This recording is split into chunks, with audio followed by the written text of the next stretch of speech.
It was a gloomy, heavy day. The sky seemed dense, as if swollen with grief, with leaden clouds hanging over the hill called Golgotha. There was an anxious, oppressive atmosphere, and above it all stood a motionless cross. One man stood out in the crowd that had gathered to watch the execution, a Roman centurion, an experienced soldier, a man of war and death, for whom such scenes had become commonplace. His face was stern and impassive, his eyes had seen too much to flinch. His task was simple and unfeelingly clear, to ensure that the execution went smoothly, without pity, without unnecessary words. It was just another mission, another demonstration of Rome's relentless power. But this day was not like all the others. Its course was predetermined, but not in the sense that the centurion was accustomed to.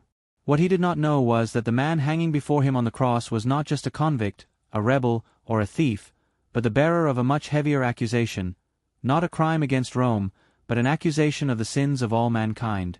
There was something inexplicable about this man, even for someone who was not accustomed to thinking about faith or the soul. The centurion remembered everything that had happened that day and the day before. He had seen his comrades mocking Jesus in the praetorium. They had woven a crown of thorns for him that dug into his skin, laughed, shouted, "Hail, King of the Jews!" and beat him, enjoying their power to humiliate the defenseless. For most of the soldiers, it was part of the show, a kind of sinister farce that accompanied the sentence. But Jesus himself did not behave like those whom the centurion was accustomed to seeing on their way to death. He did not beg for mercy, did not curse his executioners, did not howl with rage. He was silent. He endured. Looking at him, the centurion felt an uninvited, heavy uneasiness in his chest. He could not understand how a man could behave like this. As Jesus carried the cross through the streets of Jerusalem, staggering under its monstrous weight, the centurion watched him closely. He had seen many executions and knew how people resisted their fate. They clung to life with animal terror, broke free from the soldiers' hands, cursed them, humiliated themselves. But Jesus was different. There was something unshakable and frighteningly quiet about him. His eyes were not filled with hatred. The centurion was obliged to remain calm. When Jesus fell, he coldly and emotionlessly ordered another man, Simon of Cyrene, to help carry the cross. For him, it was not a gesture of compassion, but a necessity. The execution had to be carried out to the end, and not fail because of death halfway through. But even this order left a strange feeling in his soul.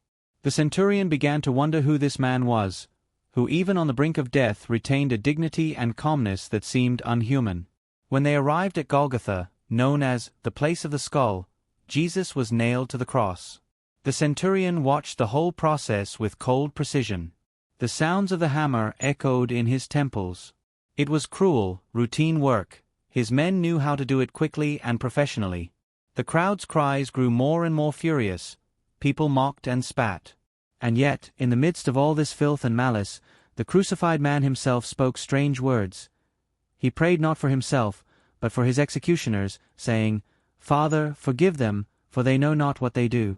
These words pierced the centurion like a spear. He did not know what to do with them.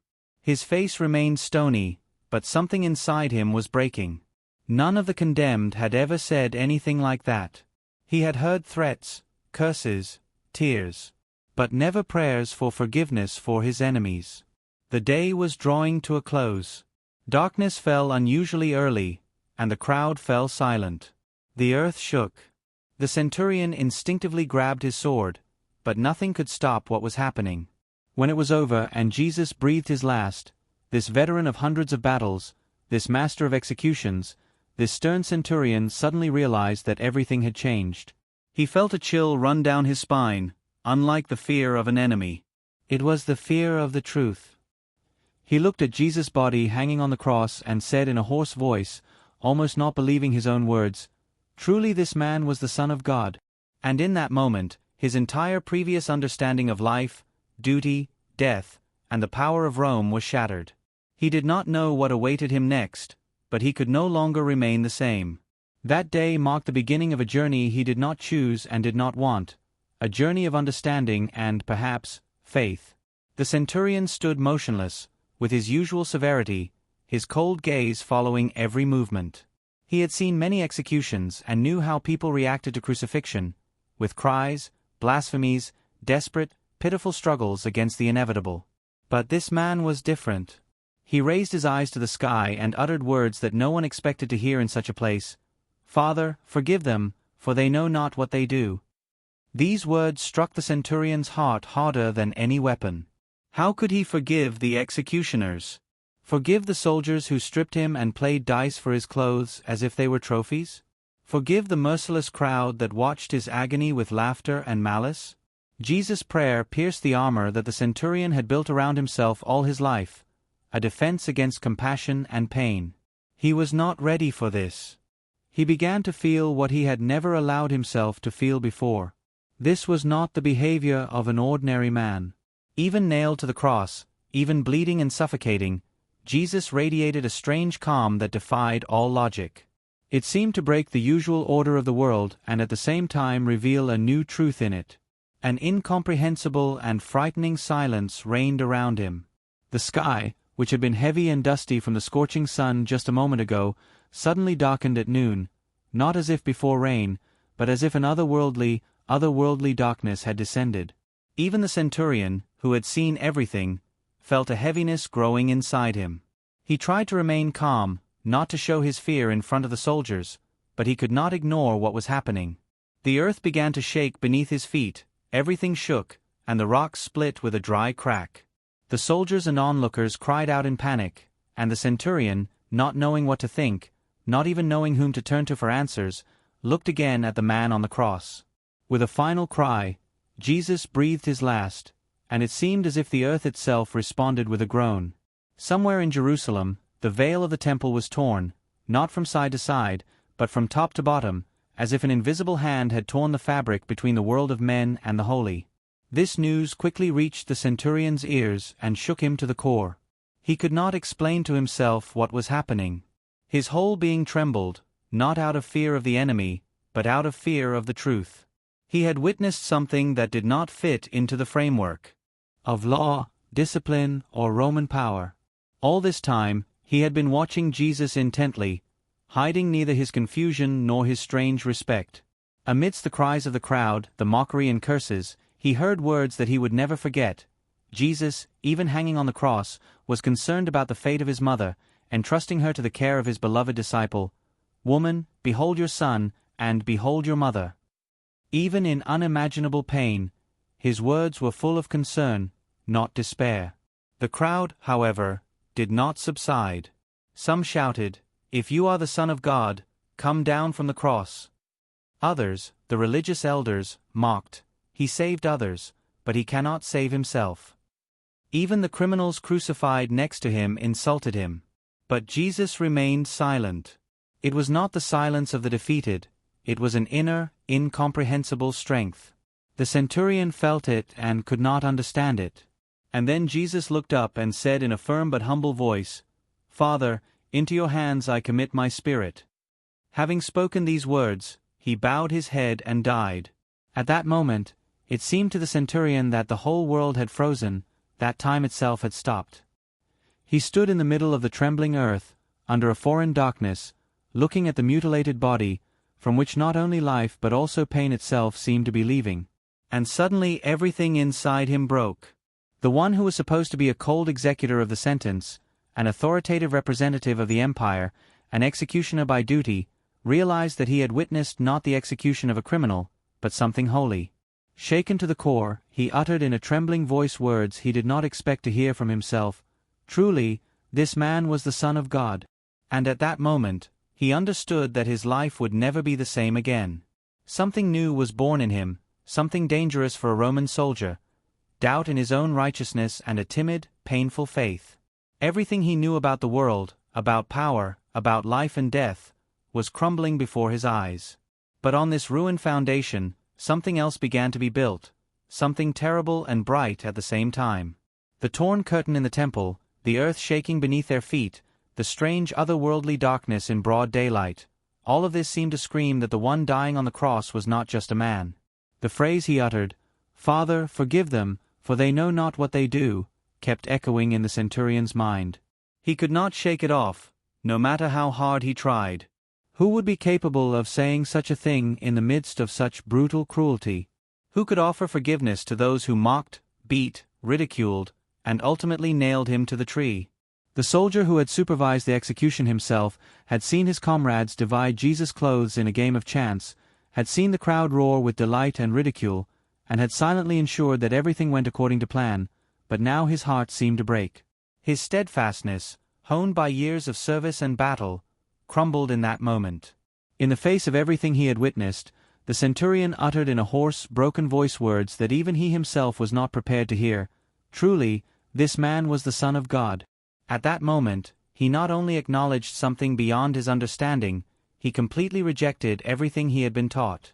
All his life he had believed in the power of force, in the authority of orders, in the righteousness of the empire, in the sanctity of discipline.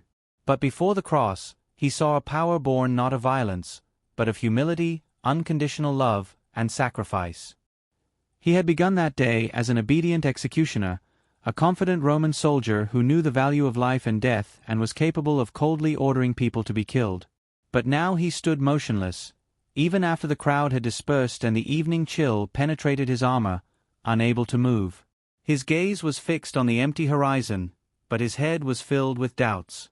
He did not know who he was now. His confession, truly he was the Son of God, was not a momentary weakness. It was the inevitable conclusion of everything he had seen and felt. Jesus' silence, his prayers for forgiveness, his concern for his mother even in his hour of agony, his infinite compassion left no stone unturned in the centurion's heart. His entire previous order began to crumble. He reconsidered everything: his belief in power, in the right to kill, in the justification of authority. For today he had presided over the execution of a man in whom there was not the slightest evil or guilt.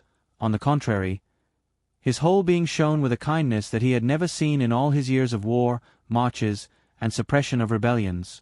That night, he returned home, if it could be called home for a soldier in a foreign land, and for the first time felt an unbearable heaviness in his heart.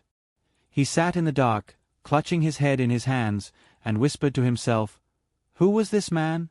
Why, even as he was dying, did he ask forgiveness for us?" These questions would not go away. They would not let him go. The day that was supposed to be just another day of duty turned into a turning point that was impossible to forget. In the days that followed, he tried to live according to his usual routine: orders, drills, guard duty. But in his heart, he constantly heard a voice, the voice of Jesus praying for his enemies. He couldn't forget those words. He couldn't forget his gaze. The image of a dying but unbroken man, exuding love even in agony, shattered all his ideas about life and death. Then he heard rumors. The soldiers whispered among themselves. They said the tomb was empty, some said he had risen. The centurion knew how to treat such stories with derision. But now he could no longer simply dismiss them. Something inside him already believed. It believed without proof, at a gut level. The idea that Jesus could defeat death seemed crazy, and at the same time completely natural after everything he had seen on Calvary. These events left a mark on him deeper than any scar. The Roman soldier, hardened by wars and executions that he himself had ordered, now felt that his heart had softened. He caught himself looking at the world differently. He felt that he could no longer be the man he had been before. He understood that he had to seek answers, even if he did not yet know where to find them. But he knew one thing for sure: the love and forgiveness he had witnessed that day would remain with him forever. Over time, the centurion realized that that day on Calvary was a turning point for him, a moment that divided his life into before and after. He had gone from being a simple executioner, a harsh Roman soldier accustomed to blood and pain, to a man touched by grace. Jesus' words, his forgiving gaze, his posture, which spoke not of defeat but of the humble power of love, paved the way for the centurion to understand the meaning of true love, faith, and forgiveness. Gradually, a truth began to sprout in his heart that neither military training nor years of habit of violence could counteract. He began to understand that strength does not lie in cruelty and fear, but in sacrifice and mercy. This story of the centurion remains an important reminder for us today. It teaches us that there is no limit to God's grace, that it is capable of touching any heart, even the most hardened. On that day, The centurion began as the man responsible for the execution, but by evening he was looking at the crucified man and recognizing something divine in him, uttering words that were terribly honest and new to him. Truly, this was the Son of God. Like the centurion, each of us is invited to reflect on how Christ's sacrifice affects our lives. For his death was not just a historical event, not just a fact of Roman justice, but the greatest expression of love and redemption, a gift that gives everyone the opportunity to find peace and reconciliation with God. The cross is an invitation to experience true love and profound transformation. Just as the centurion's life was changed, so can ours be changed. We can experience this renewal even today if we open our hearts. His story reminds us that God's love can transform even the most hardened hearts, that Jesus' compassion and forgiveness were not empty words, but a power that has been changing people's destinies for centuries. We should think about what the cross can mean for us now, no matter how far we've strayed from God, how many mistakes we've made, or what burdens we carry. The same grace that touched the heart of the Roman soldier is available to everyone. We live in a time when daily struggles, stress, and anxiety can harden us or lead us away from faith. But the cross remains a symbol of hope, forgiveness, and restoration. Just as the harsh Roman soldier's views were completely transformed, we can allow Jesus' example to renew our hearts and lead us to a life filled with meaning and peace. If this story has touched you, take a step of faith. May the example of Jesus and the path of the centurion inspire us to seek more compassion, more love, and more truth in our lives. I would like to apologize in advance for any errors in the text or dubbing. I am still learning, and the language used on this channel is not my native language. The dubbing was done using artificial intelligence. Please point out any errors so that I can correct them and improve the quality of the content. I would also be happy if you shared your thoughts on the topic. Your support in the comments motivates me to continue searching for new interesting stories. Thank you for your understanding and participation. Subscribe to the channel and turn on notifications so you don't miss any new stories.